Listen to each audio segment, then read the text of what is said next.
लाइफमा खासै ठुलो त्यस्तो केही काम नगरेको मान्छेलाई लाग्छ कि उनीहरूले कुनै सानो कुरा अचिभ गर्यो भने पनि म जस्तो एक्स्ट्रा अर्डिनरी त कोही छैन, म त खतरा भएँ कि क्या हो भन्ने लाग्छ। तर उनीहरूलाई यो कुरा थाहा हुन्न कि समयको एरा कहाँ छ भनेर।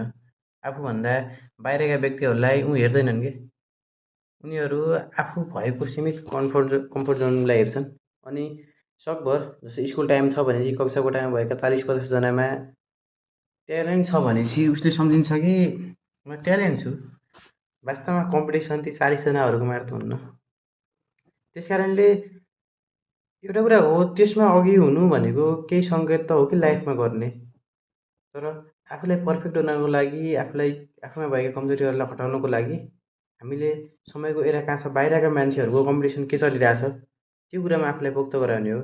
कक्षा कोठाभित्र भएका सबै विद्यार्थीहरूमा यदि आफू एक्स्ट्रा अर्डिनरी भए पनि अथवा ट्यालेन्ट भए पनि तिनीहरूभन्दा के थाहा, उनीहरू लास्टै पछि पो हुन् कि त्यसै लास्टै पछिलाई जितेर अगाडि आइन्छ त भन्ने छैन।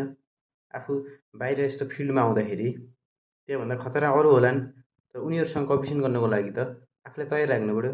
त्यस कारणले समयमा अहिले के चलिरहेछ, मैले के गर्दा बेनिफिट हुन्छ अथवा कि म के गर्दा बढी सर्भाइभ हुन्छु, म चाहिँ अगाडि के गर्दा बढ्न सक्छु भन्ने कुरा बाहिरका मान्छेहरूलाई हेरेर अनि बुझेर आफूमा त्यो कुरा डेभलप गर्नु भनेको लङ टाइमको भिजन हो भनौँ न। यसले चाहिँ आफूलाई पछि लङ टाइमसम्म स्टेबल लाग्न सहयोग पुऱ्याउँछ।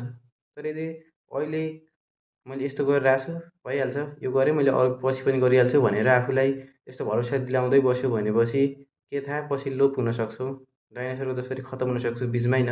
त्यस कारणले अहिले तिमी केही गर्न सक्छौ अथवा ट्यालेन्ट छौ अथवा सानो कुरा अचिभ गरिरहेको छौ भनेपछि पछि पनि गर्छौ भन्ने छैन। तर यदि मिहिनेत गर्दै गयो भनेपछि चाहिँ अवश्य गर्छौ। त्यस कारणले आफ्ना कमजोरीहरू के छन् त्यसमा निहाल। अनि यसो सानोतिनो अचिभले आफूलाई प्लेजर दिएको कुराले चाहिँ जीवनमा सन्तुष्टि हुँदैन।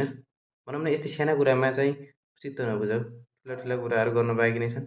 ओके, यत्तिकै मन नमार। त्यसो टुटे हामी फेरि मिल्नेछौँ भोलि।